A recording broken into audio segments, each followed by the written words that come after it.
PM Modi कुछ बड़ा plan करे बैठे हैं जिससे दुनिया हैरान रह जाएगी और इसके लिए प्लेटफॉर्म तैयार हो रहा है। आप देखिए कि अमेरिका के उपराष्ट्रपति जेडी वेंस भारत आए हुए हैं। ये उसकी तस्वीर आपको दिखा रहा हूं। 4 दिनों के दौरे पर वो भारत पहुंचे हैं। इस दौरान जेडी वेंस भारत और अमेरिका के ट्रेड, टैरिफ समेत कई मुद्दों पर चर्चा करेंगे। जेडी वेंस को ट्रंप का सबसे करीबी माना जाता है और वो ट्रंप सरकार में नंबर 2 है क्योंकि वाइस प्रेसिडेंट है।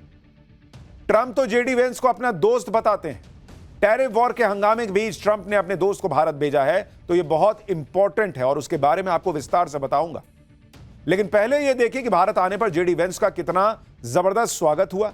जेडी वेंस अपने पूरे परिवार के साथ भारत आए। ये उनकी पत्नी है जिनके साथ वो हाथों में हाथ लिए प्लेन से उतर रहे हैं। उनकी पत्नी उषा और तीनों बच्चे साथ में आए हुए। जेडी वेंस को केंद्रीय मंत्री अश्विनी वैष्णव ने रिसीव किया एयरपोर्ट पर जेडी वेंस को गार्ड ऑफ ऑनर दिया गया। जेडी वेंस की पत्नी उषा भारतीय मूल की हैं और भारत दौरे पर जेडी वेंस का पूरा परिवार भारतीय रंग में रंगा हुआ दिखाई दिया। बच्चों को देखिए, जेडी वेंस के दोनों बेटे जो हैं वो कुर्ता पजामा पहन के आए हुए हैं और बेटी ने नीले रंग का अनारकली सूट पहना। ये देखिए, ये है भारत की धमक। भाई पत्नी भारतीय मूल की है, बोलेंगे बच्चा लोग है पहनो, सब कुर्ता पजामा पहनो, अनारकली पहनो, तो वो सब बच्चा लोग को लेके आए हैं भारतीय वेशभूषा में। भारत आकर जेडी वेंस और उनका पूरा परिवार बेहद खुश दिखाई दे रहा है। मतलब ऐसा लग रहा है कि जैसे अपने ससुराल आए उस टाइप की फीलिंग है कि भाई पत्नी यहीं की है, तो वही वाली फीलिंग होगी। तो बच्चों को भी भारतीय वेशभूषा में लेकर आए। जेडी वेंस ने रोम से भारत के लिए उड़ान भरी और रोम में जेडी वेंस के बच्चों में भारत आने की खुशी साफ दिख रही थी। ये तस्वीरें रोम की हैं जब जेडी वेंस और उनका परिवार भारत के लिए रवाना हो रहा। जेडी वेंस के बच्चे लकड़ी की तलवार से खेलते हुए प्लेन में चढ़ रहे थे। सोशल मीडिया पर यह वीडियो बड़ा वायरल हो रहा है। लोग कह रहे हैं कि ननिहाल आने की खुशी जेडी वेंस के बच्चों में साफ दिख रही। अमूमन बच्चे गर्मी की छुट्टी में ननिहाल आते हैं, वहाँ तो अभी नहीं हुआ होगा, लेकिन इधर गर्मी की छुट्टियाँ आने ही वाली हैं, तो भाई लोग पहुँच गए। जेडी वेंस की पत्नी उषा आंध्र प्रदेश से उनकी जड़ें जुड़ी हुई। आंध्र प्रदेश के वडलूरू गांव में उषा वेंस के परिवार के लोग आज भी रहते। भारत में अपने पहले ही दिन जेडी वेंस ने विश्व प्रसिद्ध अक्षरधाम मंदिर के दर्शन किए। ये देखिए, अब बहुत लोगों को ये बात हजम नहीं होगी कि भाई तुरंत मंदिर पहुंच गए। वो पहुंच गए मंदिर, गले में माला वाला पहन के दिल्ली में अक्षरधाम मंदिर घूम रहे हैं और काफी देर तक मंदिर में ही रहे। जेडी वेंस और उनकी पत्नी के साथ तीनों बच्चे इवान, विवेक और मीराबेल ने मंदिर में दर्शन किए। अक्षरधाम मंदिर के दर्शन के बाद जेडी वेंस ने कहा कि उनके बच्चों को अक्षरधाम मंदिर बहुत अच्छा लगा। अक्षरधाम मंदिर के अलावा जेडी वेंस भारत दौरे में कई जगहों पर जाने वाले हैं। जेडी वेंस कल जयपुर में कई जगहों पर जाएंगे। आमेर का किला देखेंगे, हवा महल देखने जाएंगे, जयपुर में सीएम और राज्यपाल से मिलेंगे, जयपुर से आगरा का ताजमहल देखने जाएंगे, ताजमहल देखने के बाद वापस जयपुर लौटेंगे। 24 अप्रैल को जयपुर से अमेरिका निकल जाएंगे। कि फरवरी में पीएम मोदी अमेरिका गए, उनका जोरदार स्वागत हुआ। मार्च में अमेरिकी इंटेलिजेंस की हेड तुलसी गबार्ड भारत आई। अब अमेरिकी उपराष्ट्रपति जेडी वेंस भारत आए हुए हैं। साल के अंत तक एलन मस्क के भी भारत दौरे पर आने की खबरें हैं। मस्क की कंपनी स्टारलिंक के साथ 2 भारतीय कंपनियों का समझौता होना है। अमेरिकी राष्ट्रपति डोनाल्ड ट्रंप भी इसी साल भारत आने वाले हैं। Bharat America bilateral trade deal भी इसी साल होने वाली है। भारत का प्लान क्या है? सूत्रों के मुताबिक भारत ने अमेरिका के बायलैटरल ट्रेड डील का ब्लूप्रिंट तैयार कर लिया है। भारत ने उन क्षेत्रों की पहचान करने को कहा जहां अमेरिकी इंपोर्ट बढ़ाया जा सके। 23 अप्रैल को ही वॉशिंगटन, भारत और अमेरिका के बीच व्यापार को लेकर बात होनी है।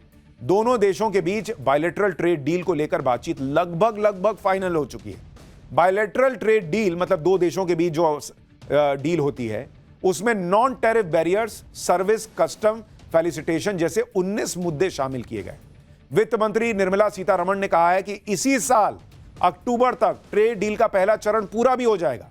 बायलैटरल ट्रेड डील से भारत और अमेरिका का व्यापार $500 बिलियन तक ले जाने का लक्ष्य है। वित्त मंत्री सीतारमण खुद अमेरिका में हैं और टैरिफ के मुद्दे पर अमेरिकी ट्रेजरी सेक्रेटरी से मुलाकात करेंगी। यहां इधर जेडी वेंस पीएम मोदी से मिल रहे हैं, वहां निर्मला सीतारमण अमेरिका में बैठ के जो है चर्चा कर रही हैं। आप देख रहे हैं किस तरह से काम होता है। यहां हल्ला मचाने, छाती पीटने से नहीं हा क्या कर दिए, अरे भैया वहां काम हो रहा है। एक बार बायलैटरल ट्रेड डील हो जाती है तो टैरिफ का बैरियर भी या तो खत्म हो जाएगा या फिर उसका असर एकदम कम हो जाएगा। यह प्रधानमंत्री मोदी की प्लानिंग है जो लोगों को कई बार समझ में नहीं आती कि भैया काम ऐसे ही होता है। रोज हल्ला मचा के सोशल मीडिया पे जैसे राहुल गांधी और कांग्रेस पार्टी चुनाव जीतते हैं वैसे वहां सोशल मीडिया पे सरकार नहीं चलाते मोदी। कांग्रेस समेत दूसरे दलों को अपनी राजनीति के लिए पीएम मोदी पर हमला करने का बहाना मिला, उन्होंने किया। मोदी ने कहा करते रहो, हमको अपना काम करना, हम कर रहे हैं। ट्रंप के टैरिफ वॉर से सबसे ज्यादा पस्त चीन है, और यह बात दुनिया के बड़े बड़े विशेषज्ञ कह रहे हैं। चीन पर ट्रंप के टैरिफ का सीधा फायदा भारत को हो सकता है।